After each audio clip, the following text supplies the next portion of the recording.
Today is Lag BaOmer, and some of us are very familiar with the tradition of Lag BaOmer, but I wanted to do a quick review because I actually think that it's a strange holiday, very very strange holiday. So Lag BaOmer, Lamed Gimel BaOmer means the 33rd day of counting the Omer. On the 33rd day of counting the Omer, there are celebrations in the world. There is the gathering at Mount Meron outside of Tzfat in northern Israel, where the grave of Rabbi Shimon Bar Yochai can be found. He was a mystic 2,000 years ago who's associated with many parts of Jewish history and literature, always about mysticism.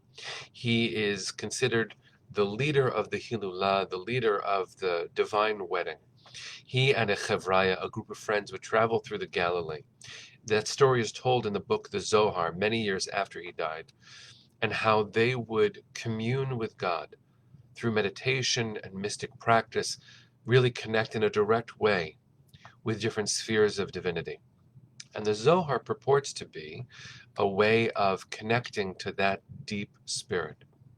Now, tradition also says that connecting on that level can be very dangerous to life. In fact, a very famous text in Mishnah Chagiga says that four entered into the orchard. The orchard is another way of saying an exploration of divine truths. One went mad, one died, one cut off the shoots, which means departed from tradition, and one died, one went mad, one cut off the shoots, and one emerged safe and whole, and that was Rabbi Akiva, who could live with contradiction.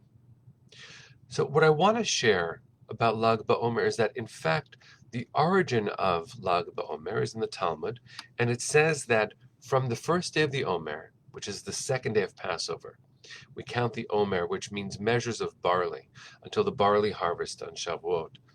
From the beginning of the Omer until the middle of the Omer, Palga de Omer, students of Rabbi Akiva died. They died until Lag BaOmer, then the deaths ended. And because of the deaths, there is a mourning period associated with the beginning of the Omer. And because the deaths stopped, Lag BaOmer is a day of many weddings. The power of the day is enhanced by the tradition surrounding the stories of Rabbi Shimon Bar Yochai.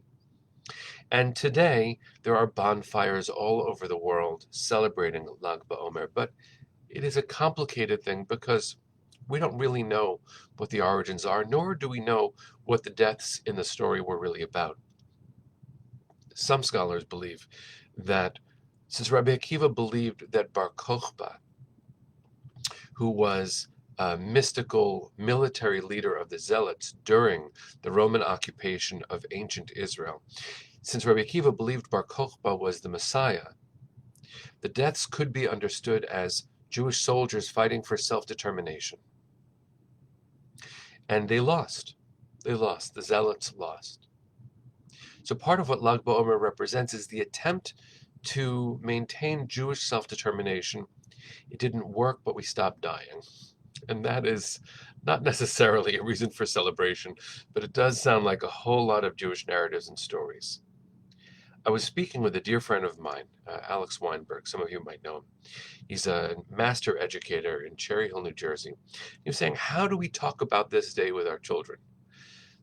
In the older narrative, we would talk about going out to the fields and shooting bows and arrows and being one with nature and having athletic competitions. Basically, what I'm saying is we don't know what today is. The Talmud says that the deaths of Rabbi Akiva's students stopped during Palga de Omer, halfway through the Omer. But today is the 33rd day of the Omer. How many days of the Omer are there? 49. Half of 49 is not 33. So between the Talmud and the modern experience of Lag BaOmer, something changed. And between the ancient world and the Talmud, something changed. What I want to share is that we make meaning on our days. And sometimes imagine you have this month's calendar and a heart on a day, but you don't know, is it somebody's birthday? Is it your own anniversary that you forgot? But you know that today matters. Ultimately, we ascribe meaning to days, and ritual gives us the chance to do that.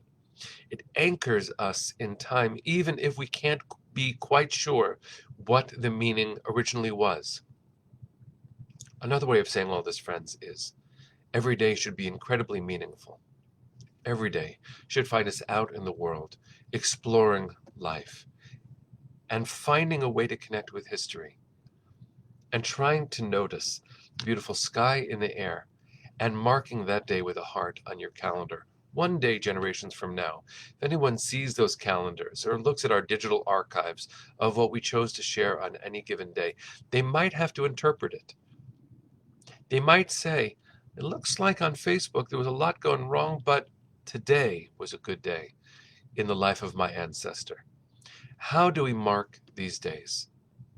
Is Lag BaOmer a day of historic military something? Is today a day of mystic significance? Is today a day for getting married? Every day, thank you, Deborah, every day should be incredibly meaningful. Why not? Why not celebrate today? So, happy Lag BaOmer, whatever that means. Let it be a good day. History can be confusing. So can every day of living history. Let's make today special. So, happy Lag BaOmer, everybody. Don't go shoot some arrows. Never turns out well. My daughter went out with her friends from Queens College Hillel last night and did some axe throwing for Lag BaOmer. I have no idea why any of that connects, but as long as everybody stayed safe, everybody smiled a little bit, and they got ready for another good day. That sounds like a great way to spend a day. Here we go. Let's sing our way into it, everybody.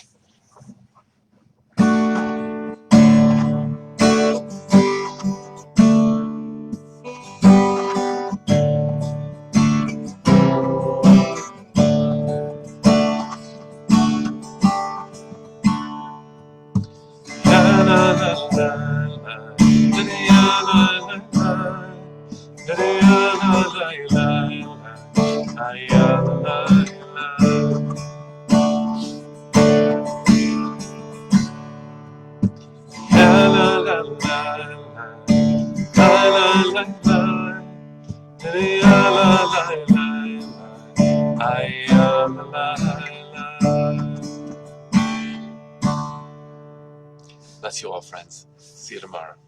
Happy Lag BaOmer.